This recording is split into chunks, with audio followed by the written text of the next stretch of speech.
لیکن اللہ تعالیٰ نے یہ حضور کو صفت اور یہ کمال عطا فرمایا تھا کہ کائنات کے ذرے ذرے سے کیا جو ہے وہ اس کے اندر حضور کی محبت کو رکھ دیا گیا تھا۔ پتھروں نے حضور کریم نبی صلی اللہ علیہ وآلہ وسلم سے محبت کا اظہار فرمایا۔ حضور نے خود فرمایا اود جبل یحبنا فنحبہ، اود پہاڑ یہ وہ پہاڑ ہے کہ جس سے ہم بھی محبت کرتے ہیں اور یہ ہم سے بھی محبت کرتے ہیں۔ دنیا میں کبھی آپ نے نہیں سنا ہوگا کہ پتھروں نے کسی سے پتھروں سے لوگوں کو محبت ہوتی ہے،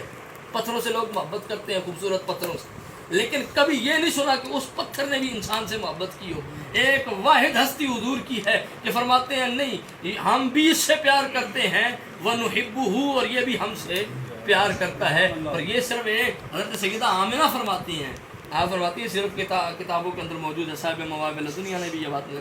نقل کی ہے، صاحب مدارج النبوہ شاہ عبدالحق محدث دہلوی نے بھی یہ بات لکھی ہے کہ سیدہ آمنہ فرماتی ہیں جب حضور میرے جسم پاک کے اندر آئے تو حضور کا جسم پاک میرے جسم کے اندر آنا تھا۔ سیدہ فرماتی ہیں میں جس طرف سے گزرتی تھی پتھر بھی مجھے سلام کرتے تھے، درخت بھی سلام کرتے تھے۔ سیدہ نے اپنی بات کی، حضور کی بات نہیں کی کہ حضور کو تو کرتے ہی ہے نا، مولا کائنات نے بیان کیا کہ حضور کو کرتے ہیں، حضور کے بچپنے میں کرتے رہے، حضور کی جوانی میں، اعلان نبوت سے پہلے کرتے رہے، اعلان نبوت کے بعد کرتے رہے، لیکن سیدہ فرماتی ہیں کہ جس دن سے حضور میرے جسم میں آئے اس دن کے بعد پتھروں نے، جانوروں نے، درختوں نے مجھے بھی سلام کرنا شروع کر دیا۔ تو یہ حضور کریم نبی صلی اللہ علیہ وسلم کی ذات والا صفات ہے کہ جس طرح کائنات کے ذرے ذرے کے اندر حضور کی محبت کو رکھ دیا گیا ہے۔ اتنی سی بات ہے، اگر اس کو ہی سمجھ لیا جائے تو بات سمجھ میں آ جاتی ہے کہ اللہ تعالیٰ نے اپنے بارے میں فرمایا الحمدللہ رب العالمین، کہ میں عالمین کا رب ہوں، اور حضور کے بارے میں فرمایا وما ارسلناک الا رحمۃ للعالمین، حضور عالمین کے لیے رحمت ہے۔ اور یہی بات آسان لفظوں میں اگر سمجھی جائے تو جس کا وہ رب ہے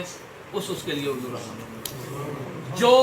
رب کی ربوبیت کے دائرے سے نہیں نکل سکتا وہ مصطفیٰ کی رحمت کے دائرے سے بھی نہیں نکل سکتا۔ تو خلاصہ اور نتیجہ یہ نکلتا ہے کہ کائنات کی کوئی چیز رب کی ربوبیت کے دائرے سے نہیں نکل سکتی، جس طرح رب کی ربوبیت کے دائرے سے نہیں نکل سکتی اس طرح مصطفیٰ کی رحمت للعالمین کے دائرے سے بھی نہیں نکل سکتی۔ تو اتنی بات کرتے ہیں کہ واللیل تیری زلف معمبر کا وظیفہ، والشمس تیرے عارض تاباں کی ثنا ہے، یہ لکھ کے قلم تیری قسم ٹوٹ گئے، لفظوں کے احاطہ سے تیری شان برا ہے، زندگیاں ختم ہوئیں اور قلم ٹوٹ گئے، تیرے اوصاف کا ایک باب بھی پورا